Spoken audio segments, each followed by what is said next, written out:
Kemenkoan Kemahasiswaan yaitu solid.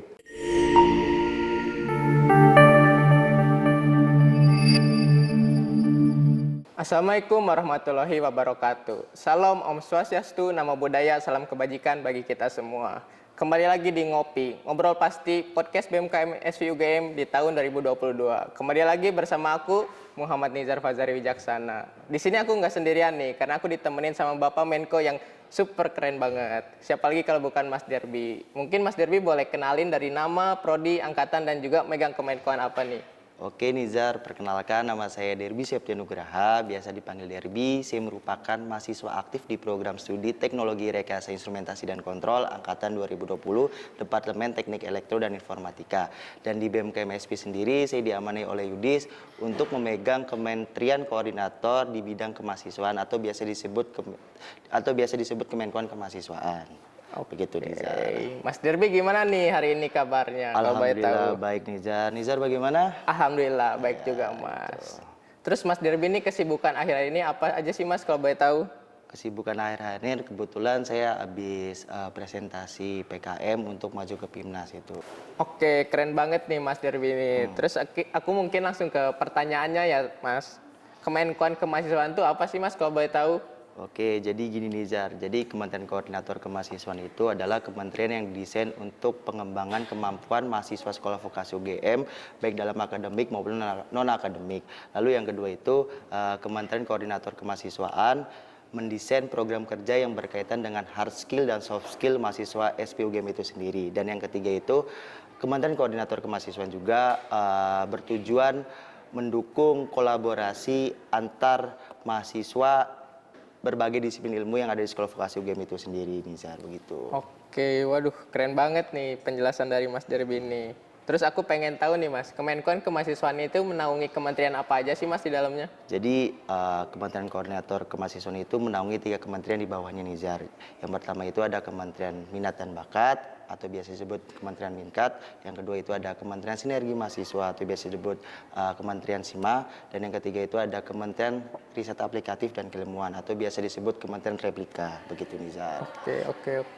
Terus aku pengen tahu juga nih Mas, tupoksi atau tugas pokok dan fungsi dari Kemenkoan Kemahasiswaan itu apa sih Mas? Oke, jadi tupoksi dari Kemenkoan Kemahasiswaan terhadap kementerian yang di bawahnya yaitu yang pertama mengawasi jalannya proker agar prokernya itu berjalan dengan lancar dengan baik. Lalu yang kedua sebagai fasilitator utama bagi mahasiswa Sekolah Vokasi UGM di bidang kemahasiswaan, begitu Nizar. Oke, keren banget ya Mas dari Kemenkoan Kemahasiswaan ini. Oke, aku pengen nanya nih Mas, tantangan apa sih Mas yang Mas alami selama jadi Kemenkoan Kemahasiswaan ini? Terus bagaimana nih Mas menghadapi masa transisi dari online ke offline ini yang dialami dari Kemenkoan Kemahasiswaan ini? Oke, untuk tantangannya sebenarnya itu pendekatan sih. Nah, untuk pendekatannya sendiri dari saya mengedepankan dari sisi profesionalitas dan kemanusiaan agar terjadinya keharmonisan di situ. Lalu untuk tantangannya sendiri dari transisi online ke offline ini mungkin dari masalah pengenalan personal. Tetapi dari pengenalan personal ini sudah bisa teratasi dengan cara mengagendakan pertemuan secara intensif, begitu Nizar. Oke, keren banget ya guys. Pengatasan dari Mas Derby ini selama menjadi Menko Kemahasiswaan itu. Betul sekali Nizar. Oke, nggak kerasa nih, aku langsung ke pertanyaan terakhir ya teman-teman. Betul sekali. Oke, Mas Derby boleh nih kasih closing statement sama satu kata buat Kemenkoan Kemahasiswaan itu apa? Sama Mas juga mungkin bisa kasih harapan buat BEM selama 1 tahun ke depan dan juga kasih bocoran nih buat kader-kader nih apa sih yang Mas pilih buat nanti jadi masuk ke Kemenkoan Kemahasiswaan itu? Oke, untuk satu kata buat Kemenkoan Kemahasiswaan yaitu solid.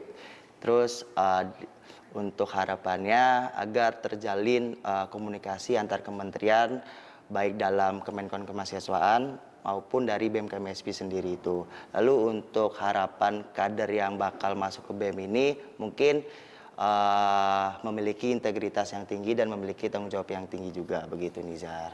Oke, mungkin dari Sobat Vokasi bisa didengerin ya dari penjelasan Mas Derby tadi. Apa sih yang Mas Derby mau dari Kemenkoan Kemahasiswaan ini buat Sobat Vokasi yang tertarik join? Oke, mungkin aku cukupkan sampai di situ, Mas. Rizar, ya. Aku mau ucapin terima kasih tentunya buat Mas Derby yang telah meluangkan waktunya di terima sela-sela kasih juga. kesibukannya. Terus aku juga mau ucapin makasih ke Sobat Vokasi yang udah nonton podcast ini. Mungkin aku tutup ya teman-teman. Wassalamualaikum warahmatullahi wabarakatuh. Dadah teman-teman. Waalaikumsalam.